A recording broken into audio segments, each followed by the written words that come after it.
73편부터 제3권을 같이 말씀을 나누고 있죠. 73편의 내용이 우리가 기억하실지 모르겠지만 불의한 일들, 선하고 착하고 사는 사람들은 또 하나님을 믿고 그렇게 하나님을 예배하는 사람들은 오히려 잘 안 되고, 악한 마음을 품고 불의를 행하고 그렇게 죄 가운데 있는 사람들은 막 이렇게 잘 되는 것을 보고 있잖아요.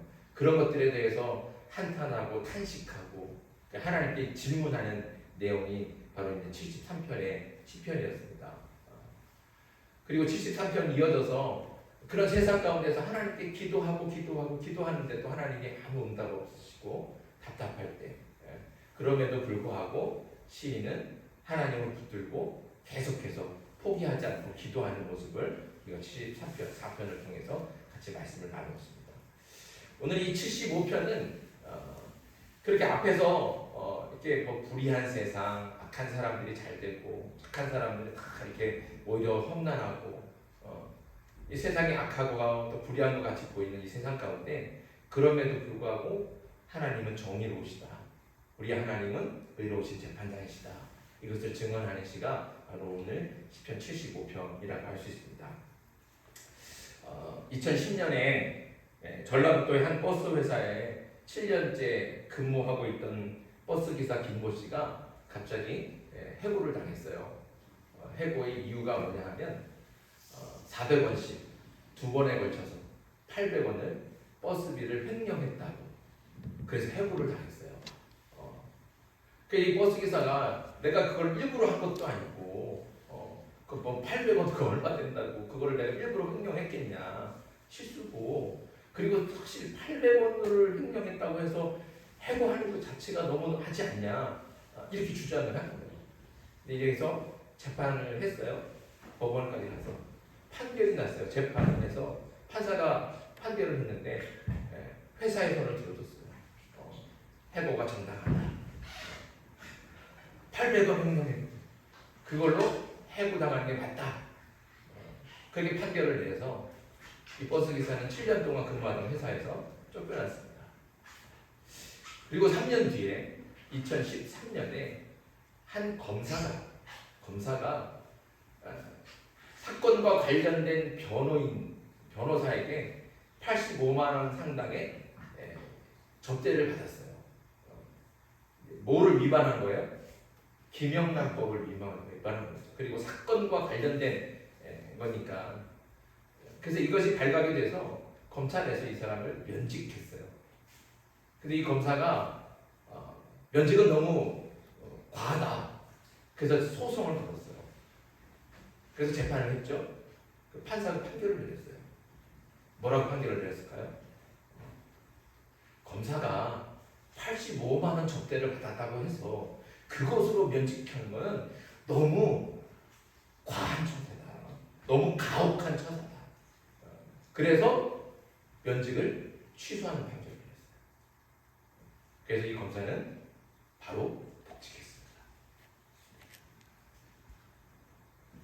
놀라운 사실인데 하나를 알려드릴게요. 이 800원 횡령했다고 해서 그것이 맞다고 해서 해고된 것이 맞다 하고 판결한 사람과 85만 원 접대를 받은 것, 그건 너무 가혹하다, 그걸 때문에 면직하는 건 너무 가혹하다 하고 면직을 취소한 판사가 같은 사람이야. 같은 사람. 어떻게 이럴 수가 있을까요? 그런데 더 논란이 된 것은 이 버스 기사를 고소한, 그러니까 이 버스 기사를 해고한 버스 회사를 변호하던 변호사, 그 변호사가 이 판사의 고등학교 후배고 사법연수원 동기였다는 사실이죠. 그리고 이 판사는 지금 우리 사법부의 가장 최고 기관인 대법원의 대법관으로 지금도 재직하고 있습니다. 여러분은 어떠십니까?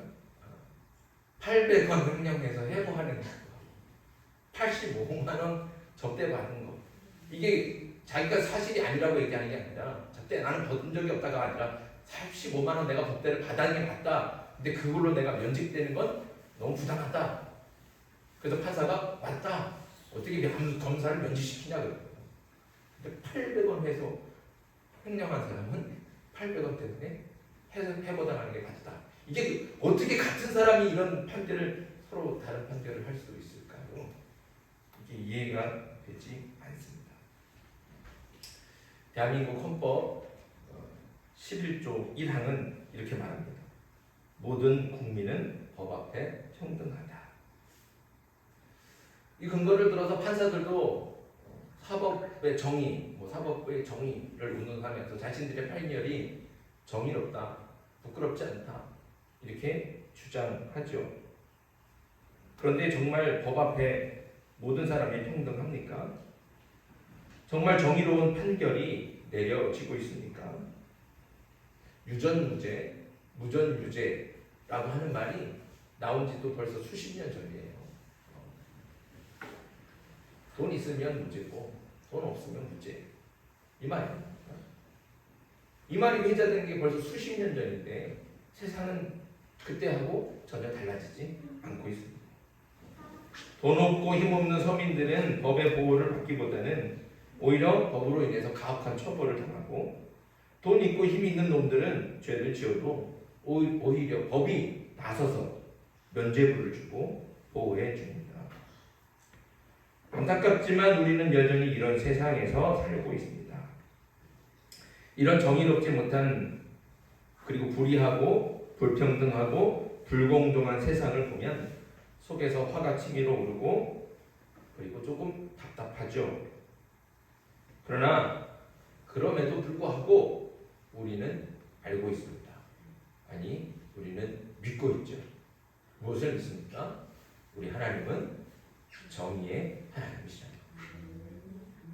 오늘 시편 75편은 이렇게 불의하고 불공평한 세상에 정의를 행하신 하나님과 그런 하나님을 믿는 시인의 노래입니다. 먼저 불의한 세상을 향해 하나님이 말씀하십니다. 자, 2절과 3절 말씀 같이 읽습니다. 2절 3절 시작. 주의 말씀이 내가 정한 기약이 이르면 내가 바르게 심판하리니 땅의 기쁨은 내가 세웠거니와 땅과 그 모든 주민이 소멸되리라 하시더라. 아멘. 지금 악한 자들이 권세를 잡고 불의하고 불공평한 짓을 해도 징계나 벌을 받지 않고 오히려 그런 권력을 가지고 더 많은 재물을 얻고 더 강한 권력을 잡고 남부럽지 않게 평안하게 살아가죠. 그게 오늘 이 세상의 모습. 하지만 중요한 사실은 그런 평안한 세월이 영원하지 않다는 것이죠. 결코 영원하지 않습니다. 하나님이 정한 시간이 되면 하나님이 바르게 심판하신다는 겁니다. 세상의 판사들은 자기 마음대로 불의한 재판을 하겠지만 하나님의 때가 되면 하나님께서 공정한 재판을 하신다는 것이죠. 그래서 불의하고 악한 재판을 한 그 판사들도 하나님께서 반드시 판단하실 겁니다. 비록 불의한 자들이 불공평한 판결로 땅을 흔들며 사람들을 비틀거리게 할 수는 있습니다. 또 그런 세상을 보며 세상이 다 무너지는 것 같이 보여서 실망하고 낙담하게 되죠. 하지만 그 땅의 기둥을 만드신 분이 누구십니까? 그 기둥을 붙들고 계신 분이 누구십니까? 바로 하나님이십니다. 의로우신 하나님이 땅의 기둥을 만드시고 그 기둥을 단단히 붙들고 계십니다. 그러니까 잠깐 흔들리는 것 같지만 결코 무너지지 않습니다. 또 곧바로 질서와 안정을 하나님께서 찾으신다는 거죠. 하나님께서 그렇게 하신다는 겁니다. 그래서 하나님은 불공평한 재판을 하는 그 불의한 권력자들에게 경고하십니다.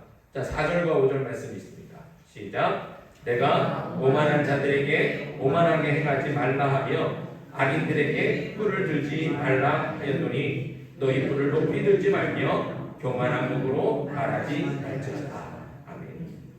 여기 말씀에 나오는 뿔은 힘과 권력을 상징합니다. 불의하고 악한 자들은 돈 많고 힘없는 자들의 죄는 눈 감아주는 대가로 돈과 자리를 보장받습니다. 그렇게 부자가 되고 높은 자리에 올라가며 돈도 명예도 다 가져갑니다. 그리고 이 모든 것이 자신의 힘과 능력으로 된 줄로 착각하며 오만해지고 교만해지죠. 그래서 뿔을 높이 들며 자신의 권력과 명예를 자랑합니다. 하지만 그런 악한 자들에게 하나님이 분명히 경고하십니다. 오만하게 행하지 말라. 너희 뿔을 높이 들지 말고 교만한 목으로 말하지 말라. 오만하지 말라는 거죠. 자랑하지 말라는 거죠.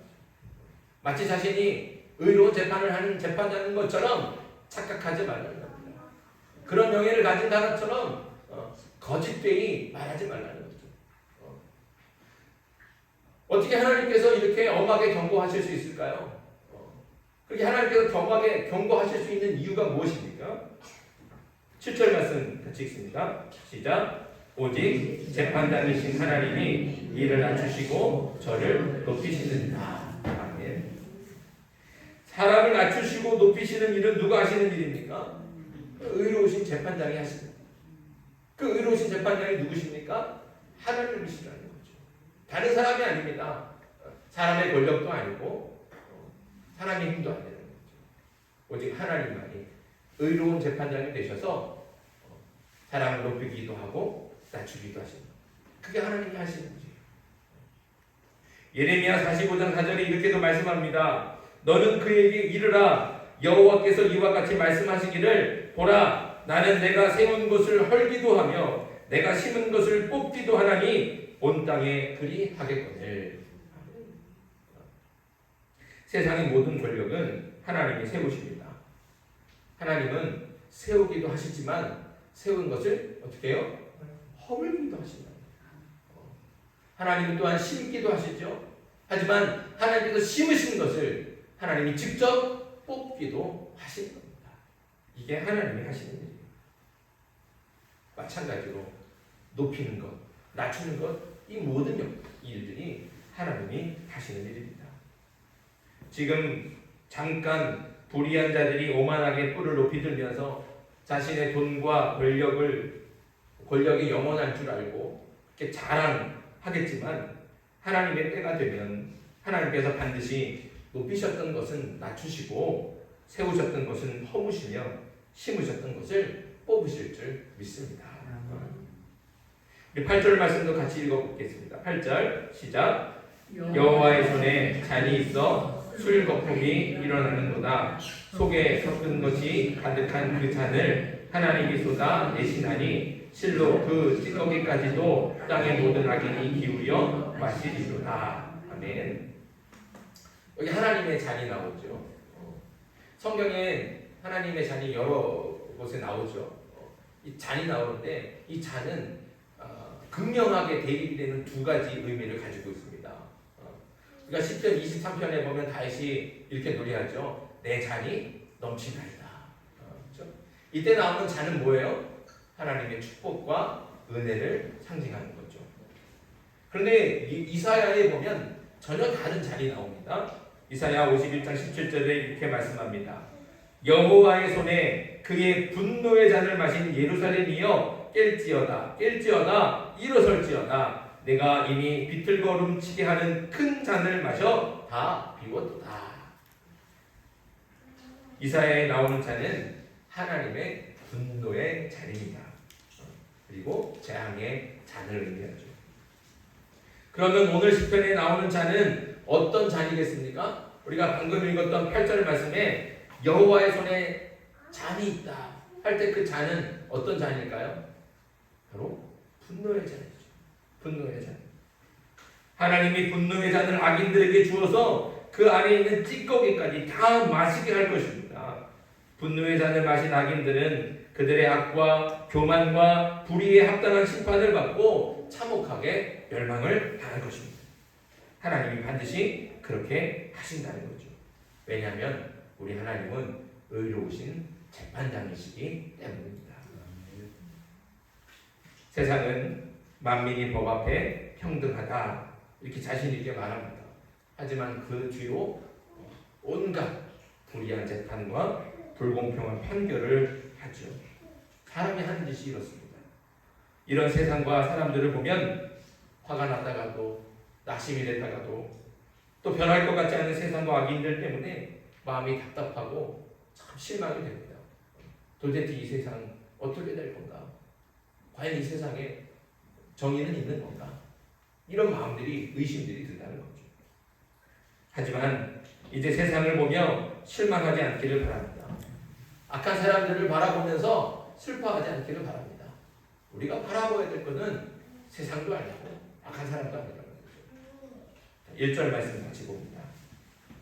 1절 같이 읽습니다. 시작. 하나님이여 우리가 주께 감사하고 감사함은 주의 이름이 가까움이라 사람들이 주의 기이한 일들을 전파하나이다. 아멘. 여기 시인은 불의한 세상과 악한 사람들 속에 살아갑니다. 그런 세상 속에서 살고 그런 사람들에 둘러싸여서 살아가고 있어요. 그들의 눈에는, 그래서 이 시인의 눈에도 여전히 그 세상이 보이죠. 불의한 세상, 악한 사람들이 보여요. 그럼에도 불구하고 그는 어떻게 한다고요? 하나님께 감사하고 또 감사합니다. 우리는 그런 세상을 보면서 막 탄식하고 한탄하고 원망하고 막 분노하고 슬퍼하고 실망하게 되는데 여기 시인은 그렇지 않다는 거죠.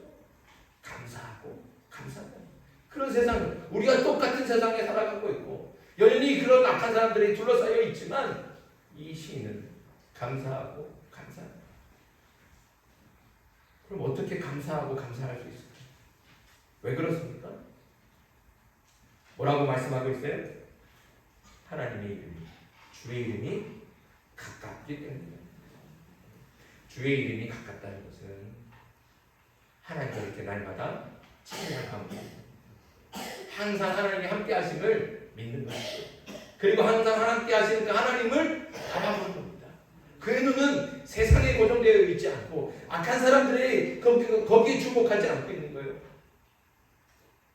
그것 바라보면서 탄식하고 슬퍼하지 않는다는 거죠. 누구를 바라보고 있습니까? 하나님을 바라보고 의로우신 재판장 되신 하나님을 바라보는 겁니다. 그렇게 하나님을 바라보면 불의한 세상에서도 감사할 수 있습니다. 악한 사람들 속에서도 또 감사할 수 있습니다. 불의한 세상을 보고 악한 사람들 때문에 실망하고 슬퍼하지 말고 의로우신 재판장이신 하나님이 하나님의 때에 이루실 정의와 공의를 기대하면서 감사할 수 있는 저와 여러분들 되길 바랍니다. 이렇게 의로우신 재판장이신 하나님을 믿는다면 감사와 더불어서 우리가 또 해야 될 것들이 분명히 있습니다. 9절과 10절 말씀도 있습니다. 시작. 나는 야곱의 하나님을 영원히 선포하며 찬양하며 또 악인들의 뿔을 다 베고 의인의 뿔은 높이 들리로다. 아멘. 자, 이 시인은 지금 뭐 하고 있습니까? 감사와 더불어서 같이 뭐 하는 거예요? 하나님을 찬양하고 선포하는 거죠. 이게 우리가 할 일입니다. 그런데 그 뒤에서 나오는 10절 말씀. 10절 말씀에 사실은 주어가 없어요. 주어가 없어요. 그래서 이 말씀이 누가 하시는 말씀, 누가 하는 말씀인지를 정확히 규정하기가 어렵습니다. 이거는 하나님이 하신 말씀일 수도 있고 시인이 자기 자신이 하는 말일 수도 있다는 거죠. 두 가지 다 해석이 가능합니다. 하나님이 하시는 말씀이면 어떻습니까? 하나님이 악인들의 뿔은 다 베어버리고 의인들의 뿔은 높이신다는 거예요. 이건 당연한 거 아닙니까? 그렇죠? 우리가 계속 말씀을 나눴지만 하나님은 의로우신 재판장이시기 때문에 악인들의 뿔은 반드시 베어버리실 겁니다. 잘라내실 거예요. 그리고 의인들의 뿔은 높이시고. 이건 당연한 겁니다. 우리는 그런 하나님을 믿고 또 그런 하나님을 선포하고 찬양하는 거예요. 그런데 10절 말씀을 시인이 하는 말로 이해하면 어떨까요? 그건 시인이 악인들의 뿔을 직접 베고 의인들의 뿔은 높여주는 겁니다. 누가 한다고요? 시인이 하는 겁니다. 내가 하는 겁니다. 사람이 하는 겁니다. 이건 무슨 뜻이겠습니까? 그것은 하나님의 뜻을 적극적으로 행하며 살겠다고 다짐하고 고백하는 것이죠. 의로우신 재판장이신 하나님을 선포하고 찬양하는 일은 그저 말로만 입으로만 하는 것이 아닙니다. 의로우신 하나님을 선포하고 찬양하려면 우리도 당연히 하나님 편에 서야 됩니다. 세상의 약한 권력으로 위협하고 돈으로 유혹해도 타협하면 안 된다는 것이죠. 항상 정의와 진리이신 하나님 편에 서서 하나님과 함께 정의와 공의를 말하고 행동해야 하는 것입니다. 그것이 하나님을 영원히 선포하며 찬양하는 것이죠. 그냥 이게 선포한다는 게 하나님은 의로우신 분입니다. 그 하나님을 나는 노래합니다. 입으로 떠들고 말고 하는 것, 그것으로 끝나지 않는다는 것이죠. 하나님께서 악인들의 뿔을 잘라내시면 하나님과 함께 그 자리에 함께 있는 거예요. 그래서 하나님께서 잘라내시고요. 우리도 함께 힘을 모아서 악인들의 뿔을 잘라내는 길에 동참하는 것이죠. 의인들의 뿔을 높이실 때도 마찬가지입니다. 사람들이, 그 의인들이 억울한 일을 당하고 아픔 가운데, 세상 가운데 차별당하고 그렇게 고통 가운데 있을 때 그들을 오히려 도와주고 지켜주고 높이 세워주는 것, 그게 바로 우리가 할 일이라는 거죠. 하나님을 믿는 사람들의 할 일이라는 거죠. 그것이, 그렇게 행하는 것이, 말로만 하는 것이 아니라 행하는 것이 하나님을 찬송하고 선포하는 일이라는 겁니다. 다시 말씀드리지만 우리는 여전히 불의하고 악한 세상과 사람들 속에서 살아가고 있습니다. 그러나 하나님이 정하신 그 기약이 이르면 하나님께서 바르게 심판하실 것입니다. 하나님이 정하신 하나님의 때가 되면 심판과 구원으로 악한 자들의 뿔은 베어버리시고 의인들의 뿔은 높이 들어올리실 것입니다. 그때까지 그리스도인은 세상의 교만과 악함을 견뎌내야 되고 또 이 불의한 세상과에 저항하며 살아가야 됩니다. 이때 우리가 기억해야 될 것이 무엇입니까? 높이시고 낮추시는 분은 오직 하나님이시다. 하나님은 세우기도 하시지만 세운 것을 허무시기도 하시고 심기도 하시지만 심은 것을 뽑기도 하십니다. 그렇게 의로우신 재판장이신 하나님, 나는 그 하나님을 믿습니다. 이런 믿음의 고백을 가지고 살아갈 때, 그래야 이 불의한 세상 가운데서도 우리의 마음이 흔들리지 않고 무너지지 않을 수 있습니다. 이 세상은 어떻습니까? 스스로 높아지려고 하고 그런 일에 수단과 방법을 가리지 않지 않습니까? 어떻게 해서든지 스스로 높이려고 하고 부당한 권력과 그 불의한 권력과 손잡고 더 높은 자리에 올라가고 더 많은 돈을 벌려고 하지 않습니까? 그렇게 해서 내 명예를 높이려고 하지 않습니까? 그런데 그런 세상에서 그리스도인들마저도 그런 세상 사람들과 경쟁하면 되겠냐고요. 세상의 물을 가리지 않고 자기를 높이려고 하는 사람들과 똑같이 세상의 방법으로 경쟁해서 얻어내려고 하면 그건 그리스도인이 아니라는 거예요. 그러면 하나님을 믿는다고 말을 하지만 그 믿음이 다 흔들리고 무너져서 흔적도 없이 사라지게 되는 거예요. 그리스도인은 높이고 낮추시는 분이 사람이 아니라 하나님이심을 알고 하나님은 의로우신 재판장이시라는 것을 믿는 사람들입니다. 그러니 사람을 의지하지 말고 스스로 높은 자리에 올라가기 위해서 불의한 자와 타협하며 악한 권력에 복종하지 않는 저와 여러분들이 되기를 바랍니다. 항상 함께 하신 하나님을 바라보면서 의로우신 재판장이신 하나님과 항상 함께하고 그 하나님이 가까이 서는 거예요. 그래서 정의를 말하고 공의를 행하며 불의하고 악한 세상과 사람들 속에서도 감사할 수 있는 저와 여러분들 되길 소망합니다. 하나님의 정하신 기약이 이르러 악한 자들과 의인들을 바르게 심판하실 때까지, 판결하실 때까지 어떠한 위협과 유혹에도 굴하지 않고 언제나 하나님과 함께 진리를 증거하고 정의를 선포하며 의로우신 하나님, 그 하나님을 찬송하고 그 하나님 때문에 감사할 줄 아는 저와 여러분들이 되기를 주님의 이름으로 축복합니다. 우리 찬양 한 곡 하겠습니다.